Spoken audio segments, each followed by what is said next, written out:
Hi, just kicking things off here. We are going to be doing a texturing of a plane in 3ds Max using an unwrap, which is a modifier that can be used on a piece of geometry that lets you take a projection or a flattened out version of an image and wrap it around it.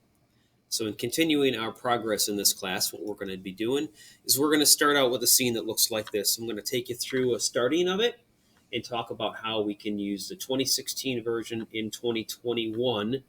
That's the version of the software that we're using to actually put a texture on this particular aircraft. So let's take a look at the assignment that's up on the classroom for you and make sure that everybody's clear on which one we're talking about. It's the one that's assigned for Tuesday. This is not it. This is some samples from the Army compound we worked on Monday. Actually, it's by Friday you'll have something like this that's done. So I should just probably open a new window to make sure I'm on the right place for you. Here we go. In the current week, it'll show up. Remember, whatever you get done on Tuesday, you turn in at the end of Tuesday. Don't worry about any late work. And this is the description. We're going to be asking you to customize your work. Those of you who know Photoshop will find this part to be kind of fun.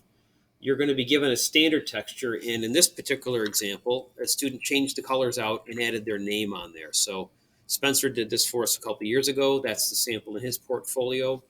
I also want to encourage you to put 2 or 3 versions, not copies, but instances, maybe even a reference, so that you can show multiples in formation if you wanted to.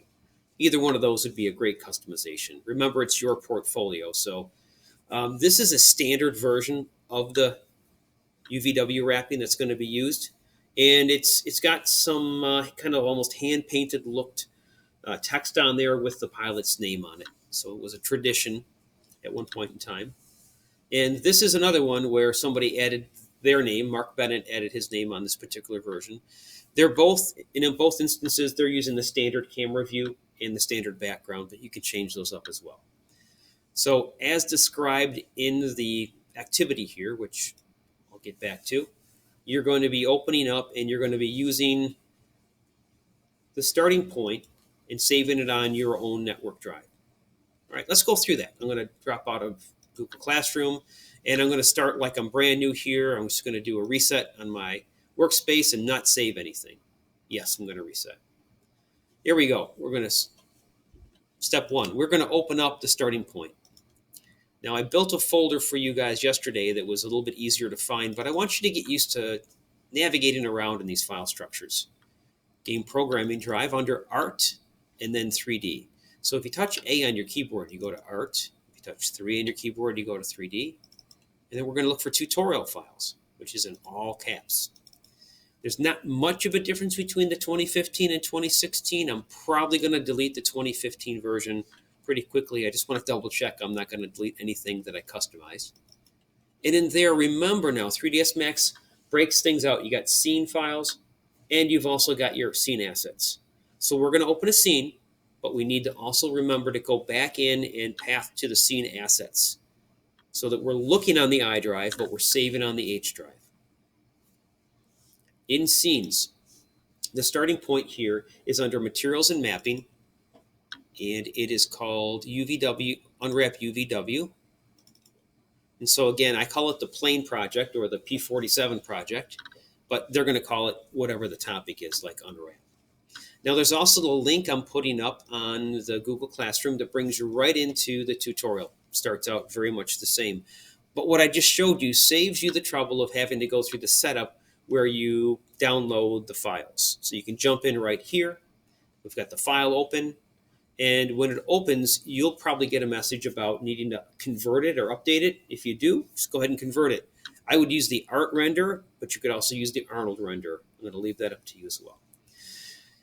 As we found out yesterday, the standard material is now considered legacy. It hasn't been deprecated. That is, it's not that it's not being supported, but it's considered an old version. So when you convert it, be mindful if you're going to use a standard material type as described in this flow, we're moving away from that. We're moving into things like OSL and physical materials for the shaders, I should say, for OSL. So as opposed to a diffuse color where you're going to plug in this bitmap file in, we're going to be using a slightly different process on a physical material. It's still going to be something that shows up in screen. There's a copy of the texture. Now, in the past, when I haven't walked students through this, they've gotten creative. They've done a snipping tool.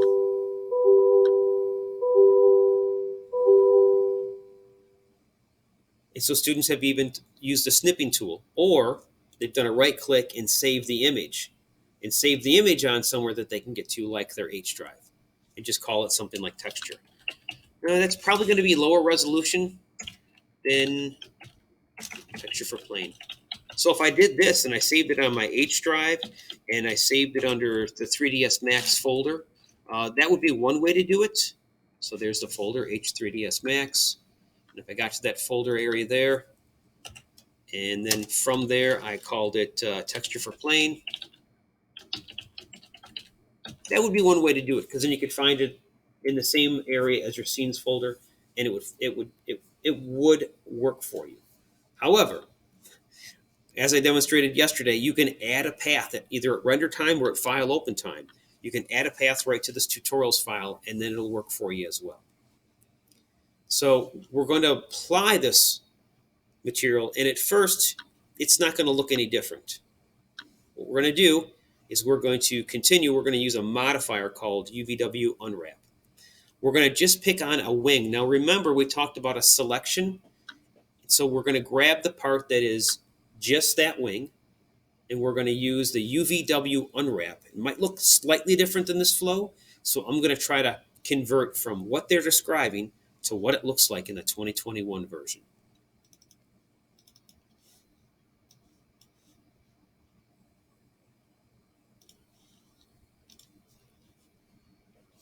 This is an example where I've opened the file and I'm not getting a prompt to convert it, but I am getting a question about missing files. Now, I could do a continue, but it wouldn't render out properly. I'm going to use the option here to do a browse.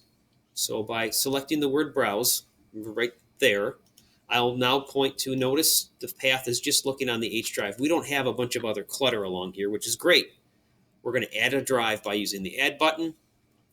And we want to make sure that off of the PC, we're looking at the game programming drive. This might look familiar. We're going to click on A for art, 3 for 3D, T for tutorials.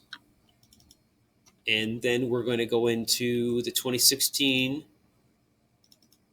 And at this point, if you grab scene assets in the lower right-hand corner, just click on add subpaths and use path. And by those two clicks, a second time on use path, by the way, will populate this with those are the folders that might be needed to be used for this tutorial. I'm going to click on OK. This message is standard whenever it's a network path. And I no longer have any error messages on load, so when I do a continue, now it's gotten to the point for the scene converter. All good, all good. At the top here, I want you to notice I'm using the art compatible features. Art is the current preset, and just below me here, I'm going to click on convert scene. That jumped up pretty quick. I didn't get any error messages. Since I'm done with this conversion, I could just click on the X to close it. And here's a version of the starting file right here. The next thing we're going to do is touch M on the keyboard to bring up the material editor. They want us to use a standard material. So if I were to come over here and search by name for the word standard, I would find standard, but I would notice that it's got the word legacy next to it, which is what I'd mentioned. I can pull one out and look at the simple nodes that are there. But what I prefer you work on, and it's not going to be directly documented, but I trust you'll be able to figure it out. So we've played with these physical materials. So I'm going to grab a physical material sample and bring that out as well. Now, whenever I bring one of these out in the slate material editor, and I'm focused on just one, you'll notice the dotted line on this particular material. While you're thinking of it, and before you move on, give it a name and maybe even pick a preset. So in this case, it's going to be a paint on an airplane, and I can start to think, what would that physically be like? And at the same time, what would be a good name? So over on the properties that are exposed when it's an active node, I'm going to change the name from material number 59, which is meaningless to me. I'm going to change it to something like fuselage. material. What did you say? MAT for material. Yeah. Sometimes you work for a company and they want you to have a specific start or end so you can keep track of what the material is versus the texture or the static mesh. So we're going to use fuselage MAT just to demonstrate that concept. Next thing I want to do is pick a starting point for a finish. So there's non-metallic, there's metals, there's a matte aluminum. I'm going to think matte aluminum would probably be pretty close to the surface qualities that I'm after, so I'm going to use that as a preset. Under the base color map, I don't have to stick with a solid color. What I can do here on base color map is I can click on a node and drag out backwards, and when I let go, it's going to say, what do you want to put here? Actually, what I want to put there is just a bitmap. Bitmap's really any image, and I happen to be looking in the right spot here, so I'm looking for that P47 view. If I paged or use the arrow key down to P47 texture.jpg and I select it and do open, I now get the bitmap in for the material. Now we can do more with it as a physical material, but what you'll start to see on this marble preview here is shininess on a material which is based on that bitmap. Before I go any further, I'm going to minimize, actually with this, I'm going to make sure I'm selected on the material. Not the node I was talking about, but the material itself. I want to assign it to my selection, but I got to make sure I've selected the plane first. All right, there's the plane in the background. If I click on it, and once again, they don't have a Scene Explorer by default in this view. Here's some messages telling me, look, you changed your render, you moved some things around. That's all great, but I'm not worried about it right now. What I want to do is make sure I've selected my plane here, and I don't know what it's called because this is someone else's work. So let's bring up a Scene Explorer. Clicking on the word Tools, we bring up a Scene Explorer. If it's not already docked, we talked about that yesterday, you can dock it. And I've got, for example, P47 as an object. If I turn it off, turn it on, that's the one I'm interested in. I'm just doing a reality check. Is this what I want? Versus something called plane, which is actually probably, plane is actually the propeller. Bad name for that, because it is an airplane, but what we're interested in is the P47. All right, when it is the active selection, which I can lock by clicking on the lock at the bottom, let me not jump around too much, but I can lock my selection, verifying in the Scene Explorer I'm on the P47, and I've got the material in my material editor here selected. I can use a button here that says assign the material to the selection. There's also the shortcut key. I believe it is A, but I'm just going to use the button. And just like what we looked at in the instructions, it's applied. It doesn't look good, but it's applied. We will use a modifier to correct that situation. Now, if you don't see this in the background, then there's a good chance that the button right above my head here has not been turned on. So make sure you've got that button turned on, not really above my head. There we go, right above my head there. These look like checkerboards. That's an indication that you're talking about a material in 3ds Max. That's pretty much it for the first step. And then you're going to pick up from there. Now, the things I did is I just basically used a physical material instead of a standard material.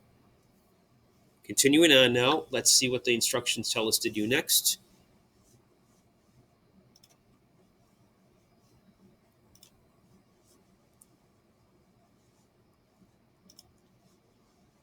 There we go. So we've done the first part. We created a material. That part's done.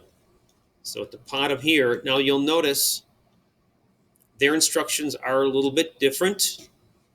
I've done a demo of how to do that. I want you to have both. Some people do better by reading. Some people do better by seeing. Now we're going to move on to the next step here.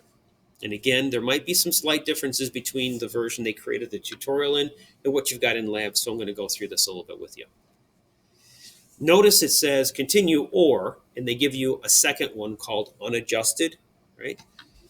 So we want to make sure we're on the P47 and we're going to use the modifier. Now, this is the first thing that might look slightly different to you, but it should pretty much match. And that is to say that there's not a great difference between the icon that they used in that version and this, but I admit it's not exact. And some people are a little bit thrown by little differences. So let's take a look at the version here in 3ds Max. For the time being, I'm going to close out of my material browser. And I want to emphasize in the upper right-hand corner that this is the Modify panel. I've gotten here by using my mouse next to the Create panel. It's called Modify. And in the modifier list right here, I'm going to click and I'm going to type in UV for UVW. And I'm going to go to an Unwrap UVW. So just by touching U in that box, it will jump to the area that you're interested in. Now there is UVW Map, there's UVW Mapping Aid, there's UVW Mapping Clear.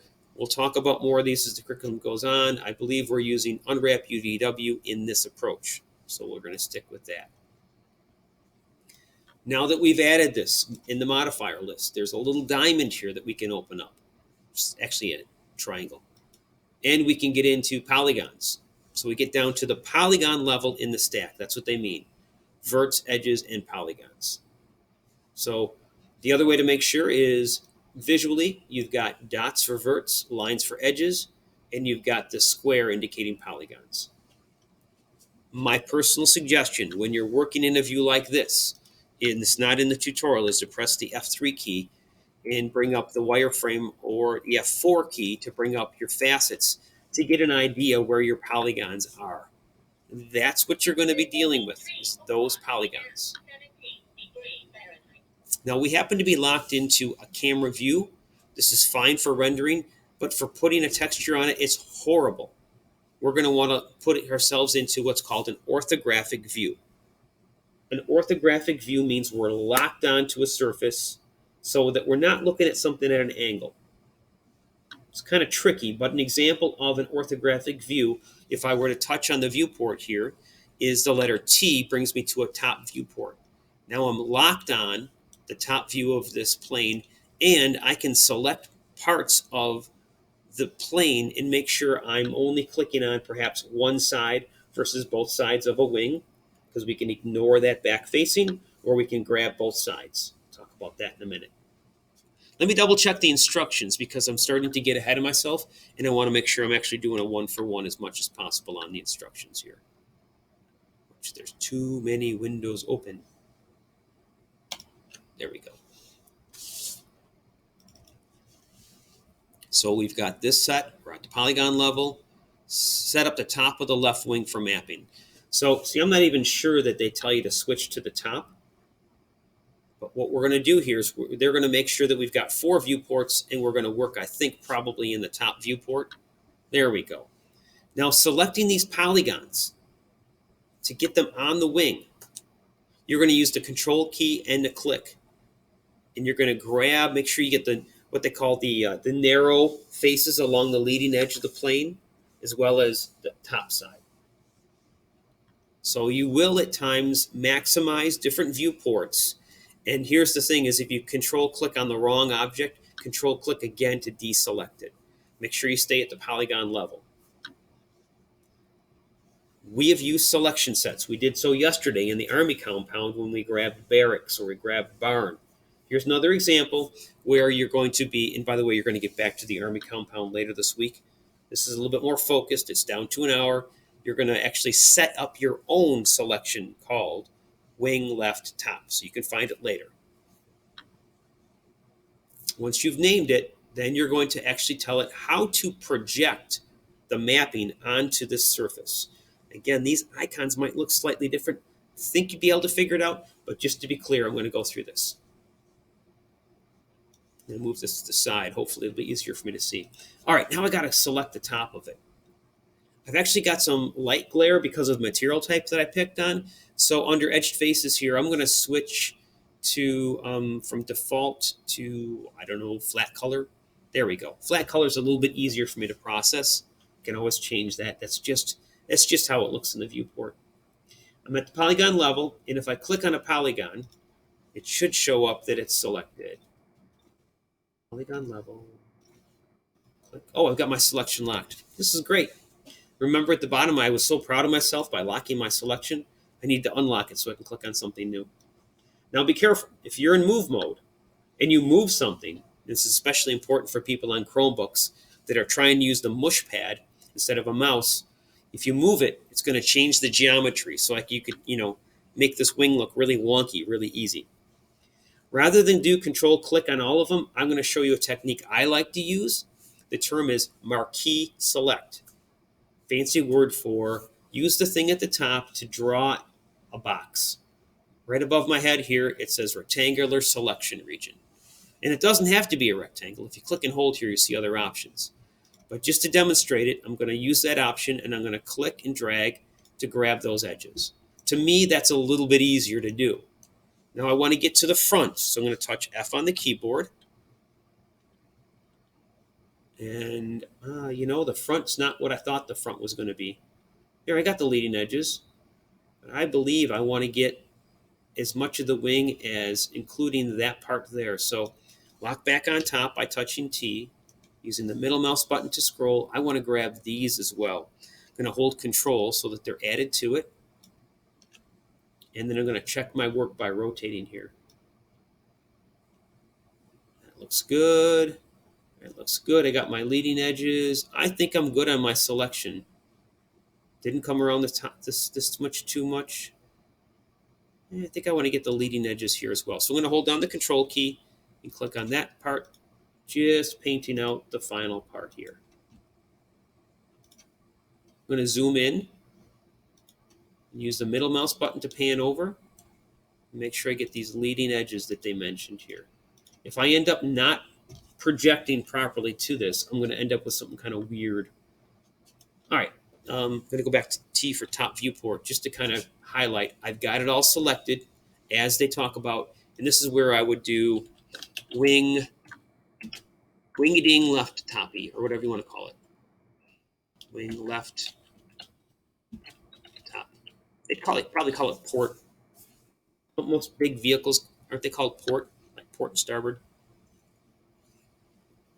All right. I suppose I should be playing some theme music here. Or at least like the sound effect of a propeller plane. Bring some life to it. Now that we're in the P-47, keep your hands away from the propeller at all times. Do not put your hands and feet outside the windows. Yeah, embarrassing. Can't believe we just did that. All right, so we are in the UVW unwrap. We're going to change our projection so that it is, does anyone remember what our mapping is going to be? It's a word that might sound like airplane, but it has nothing to do with the fact we're working on an airplane. It has to do with the fact that we're working on something that is a flat surface. That's your hint. Here we go. Projection.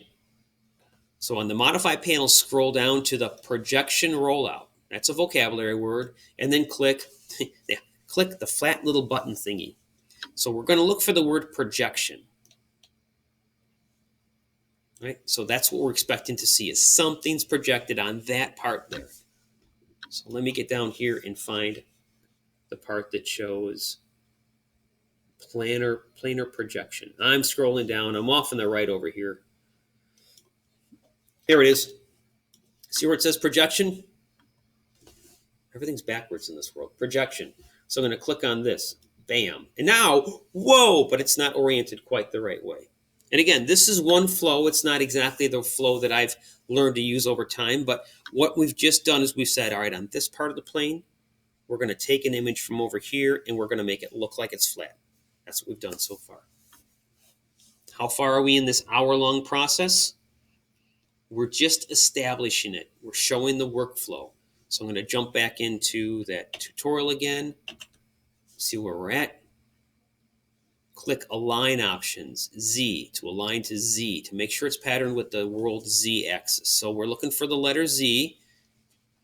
And then in here, we're also going to turn that off. Notice we're going to do Open UV Editor. That's a really cool thing, but it could be confusing if it's never been shown to you. That's why I'm doing this.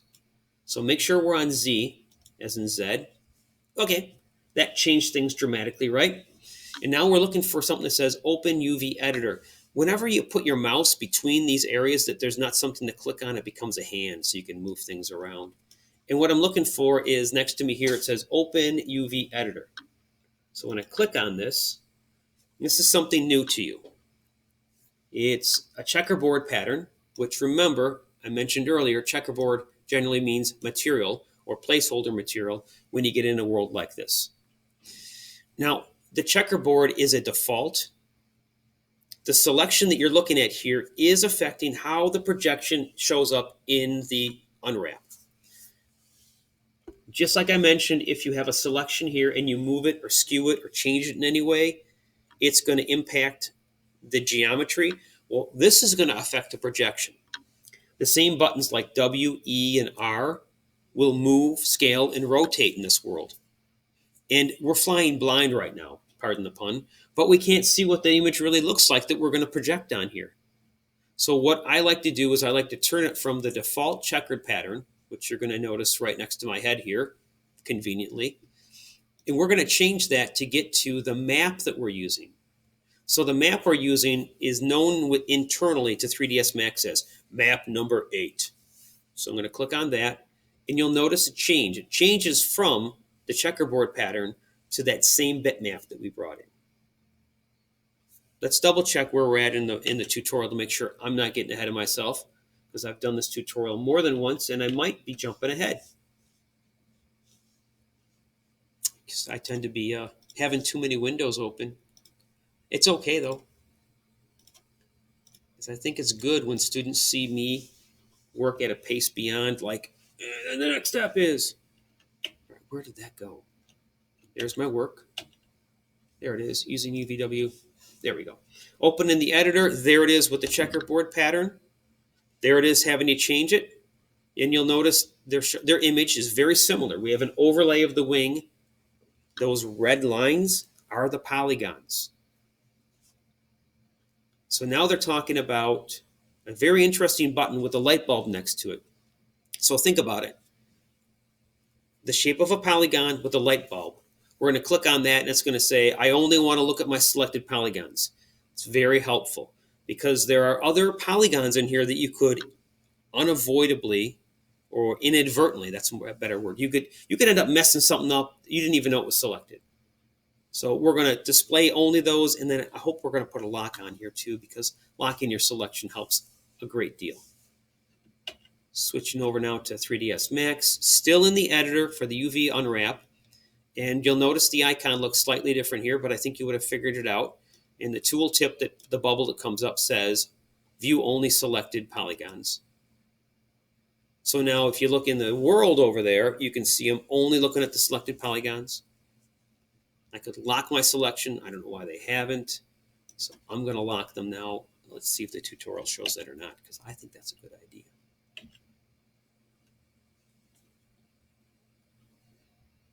Oh, so they're going to go into freeform mode. Okay, which we then can kind of drag. And so pay attention here to what's going on for a second. They're going to drag using handles because we're going to go in freeform mode. And then we're going to use rotate. And then we're going to use scale. And then we're going to use move. So you are going to use W, E, and R, or the buttons on this interface, to move, scale, and rotate. Then you're going to line this wing overlay so that it lines up with the part that's supposed to be on the wing. Now, you could end up having to flip vertically or flip horizontal to get this to work out. And one of the tricks that we do is we usually stack overlapping UVs. So if you've got one wing, the top of that's probably mapped the same as the other as far as where it is on the image. That was all done for you on the Jeep and the helicopter when you opened up the scenes yesterday. Today, we're looking at the details of it. All right, so we're basically lining up the parts for the wing, and we can also use it for the tail. But whatever the approach of the artist is, we want to end up with a star and a bar on the wing. That's my goal. I'm looking at the star and the bar. You can get this whole thing done and then change the texture afterwards. So don't worry about changing your texture beforehand, because you're not really sure how this is all going to work out until you've gone through the process. Dropping back into 3ds Max. The freeform mode is active already. So I'm going to actually go ahead and I can use the handles to move this object. So if I click on a corner and drag, I can drag it. I can use W, E, and R So if I scale it down, and there's the scaling. So if I click and drag now with the scale tool, I can make it smaller. The rotate is the E key, and if I click and move around there, I can rotate it. And I'm looking for that star over there, so I'm going to try to, actually I wanted to use move, so the camera's right in front of my selection. I'm just flying blind here myself. And I'm just going to go back W, E, and R until I get this looking like where I want it. Okay, and with scaling, there is uniform and there's non-uniform. So if you just want to make it stretchy etchy, you can do so. Or if you want to change it so it's just uppy downy, you can do so. Those are very technical terms, by the way, stretchy etchy and sketchy etchy or whatever. So when you're happy with it, that's great. You're done with this part. W, E, and R and rotate and line up to your heart's content. It's not like press the button 5 times. This is kind of a visual process. There's my star and bar on my wing. I'm feeling good. I'm moving on. Feel free, by the way, to run this video back. Play it double speed. Play it triple speed. Laugh at my chipmunk voice. Have fun. All right, we're moving on. Now, before I move on, I should do a save, right? And I haven't gotten any error messages, but if you have not saved it yet, make sure you're doing a save and saving it on your H drive. Ooh, see, I almost saved this right where you guys would get it as a starting point. That would not have been good. Because I want you to learn. You're going to learn by doing and asking questions. HP47, texture, work in process, demo. Got it saved. Moving on. I might need to break this video into 2 parts because who in their right mind would want to listen to me for this long already? But at least I can record the video and then you guys can replay it whenever you want. Back into the tutorial. There we are. We're moving on. Was this information helpful? I don't know yet. I don't have it done. Mapping the remainder of the airplane. So we've gone through a demo of one process. Now what you're going to do is you're going to get back into the polygon subselect level and you're going to keep putting faces on the whole wing. You did the left wing, now you're going to do the right wing. It's kind of doing this like, all right, you know what you're doing. You're going to get to the point where you got the left wing and the right wing. Then you're going to look on the bottom of the plane. You're going to grab the bottom of the wings. So you're going to map those out. And then you're going to move on from there and you're going to grab parts of the tail and you're going to map those out. You will pick up speed. Just going to scroll through here. You can pick the parts. You can get the whole thing. Side fuselage. Remember to name parts as you go through. Line up the side. That's pretty much it. So there's the intake shaft. It's going to get apart. So pay attention to this image here if you would. You'll notice that when you first bring something in there and you haven't scaled it, it might show it as the full view. And you might need to scale it down because it's just like a little dark dot there. Okay. Pay attention if it's X, Y, or Z on the alignment. Propeller shaft. You're going to put the propeller shaft onto something. And so this is taking shape here. This is pretty much done for the standard. However, I want you to make it yours. So continue on this path. When you get it done, I want you to make it yours. By the way, your propeller might not render out properly. For the time being, I'm just going to end the isolation on my selection here. Let's go to the camera viewport here.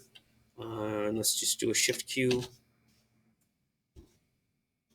And it's rendering. There we go. There's an art render of this partially modeled. Yeah, the propeller looks decent. But, once you're done with your version, your interpretation of it, you can change your camera. I'd encourage you to do so. You could add your name in a different way. You could put your snowman flying the plane. You can merge in whatever you want to make it your scene. Have fun with it. That's what this is about. Something that you'd be proud of in your portfolio. Maybe you want to have 3 of them. So I'm in camera view. I'm going to touch P for perspective. And I want to get back into here and turn off the show selected faces only option off. So that I can do a little bit more.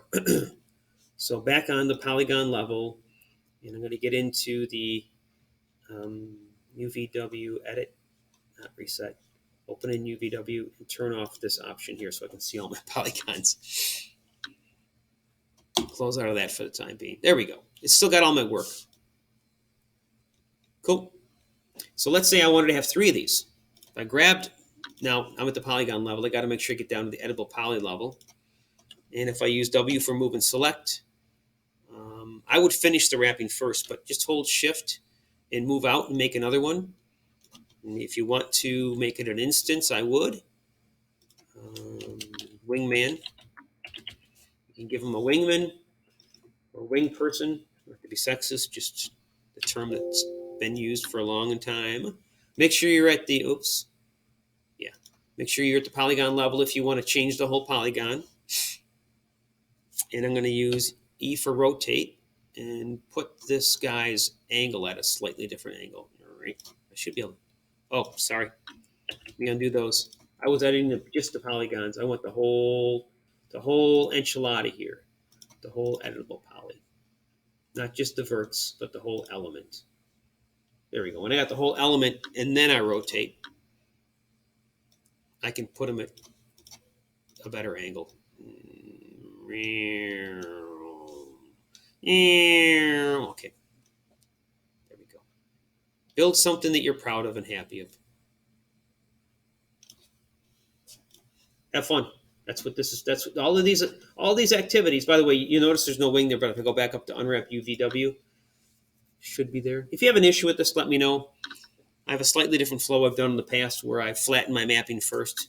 That might be a better approach, but this will get you rolling. Thank you for your attention. Remember, your activities and your questions are what's going to be your path to success. I'm going to save this one as demo with 2. Cool. Go on. Go get your work done. Just kidding. Talk to you soon.